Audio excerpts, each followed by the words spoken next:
Time now for Night Court. On the docket tonight, a discrimination complaint in Minnesota against USA Powerlifting after a transgender athlete, biological male, now identifying as female, was not allowed to compete in the women's bench press event. Okay, tonight's Legal Eagles here to break it down. Criminal defense attorney Bob Bianchi and Washington Times legal affairs reporter and attorney Alex Sawyer. Great to have you both with us tonight. Thanks, Shannon. Hey, Shannon. All right, let's start with Exhibit A. Gender Justice says in a statement, like other female athletes, JC is facing policies rooted in bias, fear, and unfounded stereotypes. We believe USA Powerlifting's over-the-top blanket ban on transgender women athletes is clear discrimination under Minnesota law, and we will fight for JC's opportunity to compete. Alex. You know, I think that there's different rights at issue here, obviously, but it's important to remember that women's rights matter too, and civil rights protect sex as a class, and traditionally courts have viewed that as gender assigned at birth.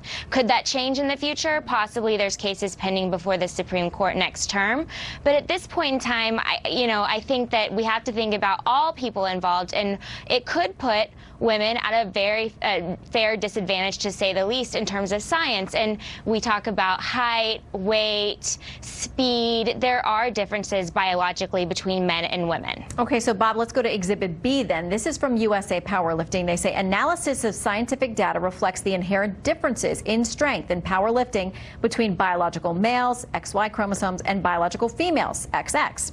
To allow those born and who went through puberty as males to compete as females would be inherently discriminatory against a federally protected class, women. Bob?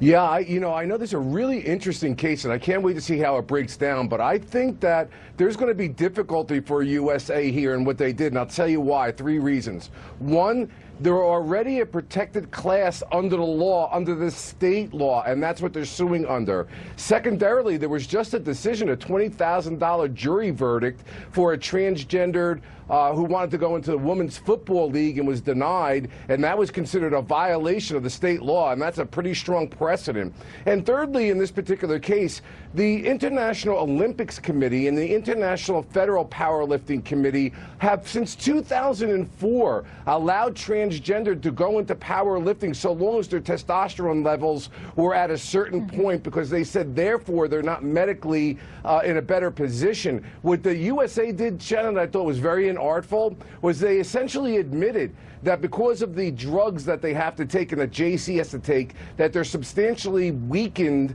They can't perform like men, but they're not allowing them to go in and perform in a women's competition. So essentially, you've deprived a transgender person from ever competing anywhere. I think the courts are not going to look favorably upon that. Okay, so to Exhibit C then, for you, Alex, from J.C. Cooper saying, I'm no stranger to a challenge. USA Powerlifting's blanket ban violates not just the law, but the very spirit of sports. How much do you think that'll factor in? I think it's interesting to see because, you know, what we've seen so far in places like Connecticut, there's been women who have spoken out and said, you know, they feel like they're always playing for second because when they compete against trans females, they know the outcome before the race even begins.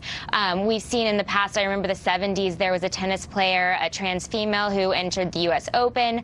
25 of the 32 women pulled out. And I think that it could be, as some women have come forward and say, some female athletes, that it could end up really destroying female sports, because who wants to compete for second?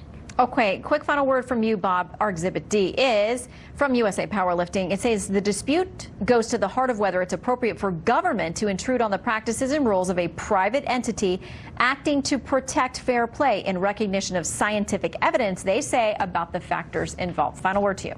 I don't think that that's right. I'll tell you, firstly, I've been kind of shocked when I was researching this. There's a lot of dispute here about the scientific evidence. It is not clear, and I would imagine down the road the courts are going to want to know specifically, if you're lowering your testosterone level to a point of what females are at, how can you argue that that's merely by your being born a male that you have an advantage? That's the first thing. And secondarily, I think the government does have a right to ensure that protected classes are not discriminated upon. That happens all the time. And that's the tricky thing here, because the powerlifting group says they're trying to protect the class of women as a protected class. So we're going to watch this case. Very interesting, and it could be landmark.